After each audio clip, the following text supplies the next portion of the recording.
ಈ ಧ್ರುವಂತನ ಏನು ಅಂತ ಅಂದ್ಕೊಂಡ್ಬಿಟ್ಟಿದ್ವಿ, ನಿಜವಾಗ್ಲೂ ಇಷ್ಟೊಂದೆಲ್ಲ ಡಬಲ್ ಗೇಮ್ ಆಡ್ಬೋದು ಅಂತ ಪರ್ಫೆಕ್ಟಾಗಿ ತೋರಿಸ್ಕೊಡ್ತಾ ಇದ್ದಾನೆ ಅಂತ ಅನಿಸುತ್ತೆ. ವೀಕ್ ಡೇಸಲ್ಲೆಲ್ಲ ಏನು ನಾನು ಹಂಗೆ ಹಿಂಗೆ ಅದು ಇದು ದೊಡ್ಡ ಗಂಡಸು ಆ ಥರ ಆಡ್ತಾನೆ.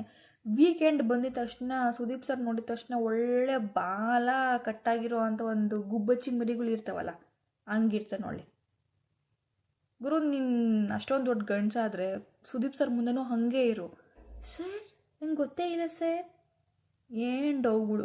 ಆಮೇಲೆ ಹೇಳ್ತಾನೆ, ರಕ್ಷಿತಂಗೆ ಹೇಳ್ತಾನೆ, ನೀನು ಡಬಲ್ ಗೇಮ್ ಮಾಡ್ತೀಯಾ, ನೀನು ಅದು ಮಾಡ್ತೀಯಾ ಇದು ಮಾಡ್ತೀಯಾ ಅಂತ. ಅಪ್ಪ ನಿನ್ನ ಕ್ಯಾರೆಕ್ಟ್ರನ್ನ ನೋಡಿ ಜನತೆಗಳು ಅರ್ಗಿಸ್ಕೊಳಕ್ಕಾಗ್ತಾಯಿಲ್ಲ, ನಿನ್ನ ವ್ಯಕ್ತಿತ್ವನ ಅರ್ಥನೇ ಮಾಡ್ಕೊಳಕ್ಕಾಗ್ತಿಲ್ಲ, ಅಷ್ಟು ಅಸಹ್ಯವಾಗಿ ಆಡ್ತಾ ಇದೆಯಾ ಆಟಗಳನ್ನ.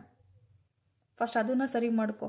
ಏನು ಡ್ಯಾನ್ಸ್ ಮಾಡೋಕ್ಕೆ ಹೋಗ್ತಾನೆ, ಅವಳು ಏನಾದರೂ ಮಾಡ್ಕೊಳ್ಳಿ, ನಿನಗೇನಪ್ಪ, ನಿನ್ನ ತಲೆಯಲ್ಲಿ ಬುದ್ಧಿ ಇಲ್ವಾ?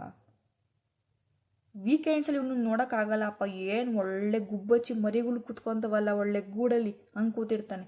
ಮಿಕ್ಕಿದ ದಿವಸ ಎಲ್ಲ ಹೇ ಹೇ ಹೇ ಅಂತ ಹಾರಾಕಂತ ಇರ್ತಾನೆ. ಇದ್ದರೆ ಒಂದು ಕರೆಕ್ಟಾಗಿರಬೇಕು.